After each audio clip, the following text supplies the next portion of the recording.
What have we here? No running. If you know who I am, then you know better than to think you can get away from me. Now, what is a simple commoner doing on my land? Not that your status matters. There's not a single person in the world who has authority to trespass here. Come now, you can't expect me to believe that, can you? The way you reacted when you saw me tells me that you know exactly who I am. The world-famous sorceress of calamity. You weren't surprised at all to see me, though you were certainly afraid, which means you know full well that you're sneaking around on my land. The land that the three kingdoms banded together to give me, just so I could be convinced to keep to myself. I'm very surprised to meet someone foolish enough to intrude on my territory. Surely you've heard of what I do to trespassers like you. Bold of you to say. But if anything, the rumors are actually far tamer than reality. Few people who have witnessed my punishments want to share every gruesome detail. You'd probably vomit if you heard the whole story. I really don't care that monsters chased you here. If you were smart, you would have just let them kill you. It would have been a much easier death. Mercy? Do you really expect such a thing from me? My dear intruder, you surely know better. I never show mercy. Not when I have the opportunity to do something deliciously cruel instead. There's no getting around it. I'm evil. When you're as powerful as I am, there's no need to pretend otherwise. I like to make people suffer. And it's been far, far too long since I've had the chance to really torture someone. But you've caught me in an unusual mood. Just today, I had a realization. I'm lonely. Powerful and cruel though I may be, I still find that I crave some companionship. I was just pondering what to do about it when I discovered you breaching the border. Oh, no, nothing like that. I don't need a friend or a lover. Even if I'm lonesome, people are too irritating to keep around. No, what I need is a pet. And you provide a perfect opportunity to create one. Well, you're rather dense, aren't you? Well, that's all right. Probably better that you're not too smart. What I'm saying is I'm going to transform you into an animal. Oh, please don't beg. It's so annoying, and I already told you what happens to people who annoy me.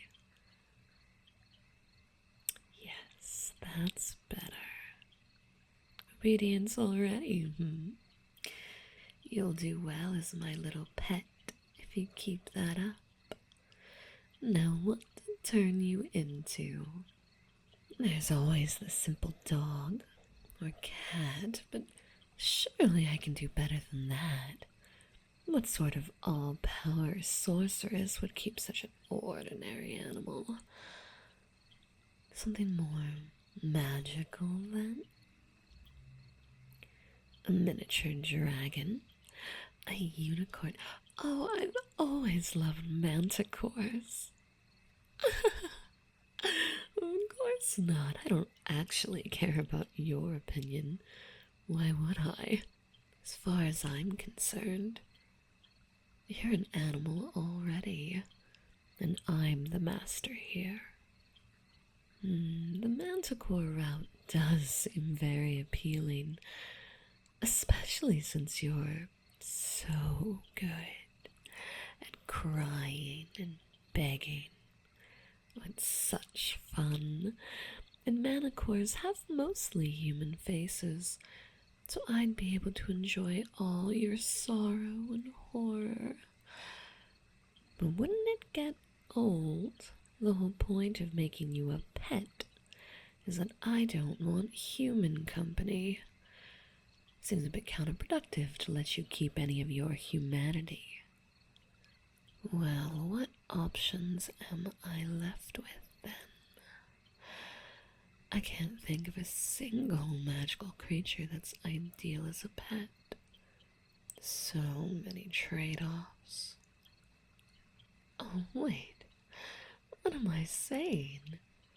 I don't have to use an existing creature. I'm entirely capable of making my own pet. Now let's see. Let's just go for maximum cuteness. That is the whole point of a pet, isn't it? Small, fluffy, big eyes. But it should still be completely unlike anything that exists.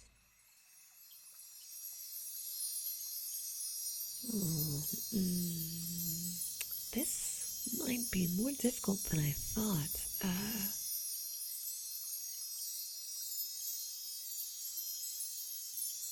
Disgusting. This is even worse. This is definitely going to take some work.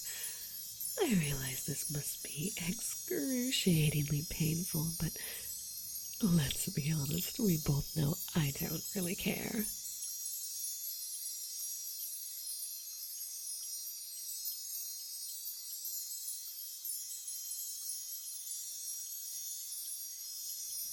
Oh wait, that's perfect. Oh, how adorable. Amazingly fluffy fur and pastel colors. Wide, needy eyes, and a size perfect for snuggling. It's like all the best parts of a puppy, a kitten, and a hamster all balled up in one tiny package. It's better than I imagined. Ooh, hostile though. I see your mind is still fully intact. That's all right. I prefer it this way.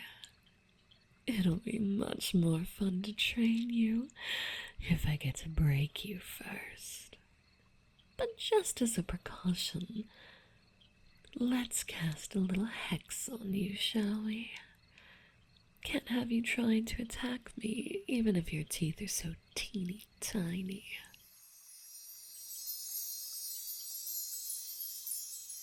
That's it. Now you can't willingly take any action that would harm me. Now come to mommy. So precious. You're so soft and light, like a little angel food cake. Now that has to be your name, Angel Cake. I'll call you Cake for short.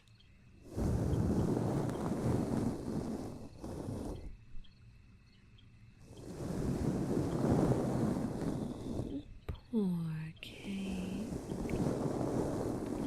You're too teensy and weak to wriggle out of my arms. I'm afraid you have absolutely no say in whether we snuggle or not. Oh, is that what you say? sound like? Oh my heart, you're too precious for words.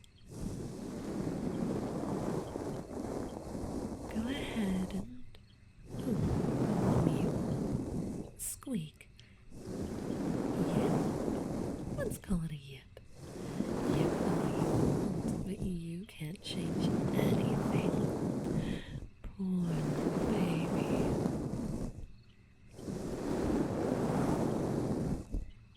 Oh, my little angel cake. So sweet and delicate. You must be trying to be absolutely ferocious right now. But I'm afraid it's just not working. Everything you do is beyond adorable. I can imagine what you're trying to say. Chains me back, or else you'll pay for this. I'll leave your toes while you're asleep. Silly little cake. You are always helpless against me, but it should be completely obvious now that there's nothing you can do. You might as well just give up and be in my lap. Floof. Of course, I don't really want you to give up just like that. I only said that because I know just how much you would hate it. Oh, please do feel free to keep fighting. It will make this all more fun. In fact, here's a fun little fact that will really out you in a rebellious mood. I forced you into these woods. Oh, such a little tirade. Oh yes, the monsters that chased you into my lands belong to me. You see, I summoned them to herd the first unsuspecting victim they happened upon into my clutches. Lucky you. I suppose I could have left and kidnapped someone directly, but, well, it's easier this way. All the surrounding nations won't dare try and rescue you if you trespassed, even if they know you were forced. Nobody wants me to decide to break the pact and start up another war. They'll happily pretend that it was all your own fault, if they can. Oh, angel cake, do you hate me? Are you ever so furious that your life is over? All because of a little whim of mine. Good. There's nothing I would love more than to see such a tiny, helpless little fluff ball try to take their revenge on me. Oh, so adorable. Now what will you do? Eat my food when I'm not looking? Tear up my best outfit? Sit in the corner and pout? Ha! My little precious. Try whatever you want, but don't think that my punishments will be light just because you're adorable. You already know I'm not capable of mercy. Now let me take you home. I'm going to have to create all sorts of fun little things for you. I bet you'll love chew toys, and I'll make you the biggest, fluffiest bed you could ever want for all your naps. Actually, scratch that. You'll use my lap when you want to sleep, or my bed as long as I'm in it with you. Sleep anywhere else and there will be consequences. And, come to think of it, what do you eat now? I was switching around so many things while I was transforming you. I have no idea what your digestive system is even like now. Oh, We'll just have to let you try lots and lots of yummy treats now, won't we? We'll find out what does and doesn't sit well in that little tummy. Oh, we're gonna have the best time, my darling little angel cake. You're gonna be the best pet anyone ever had, and you're all mine.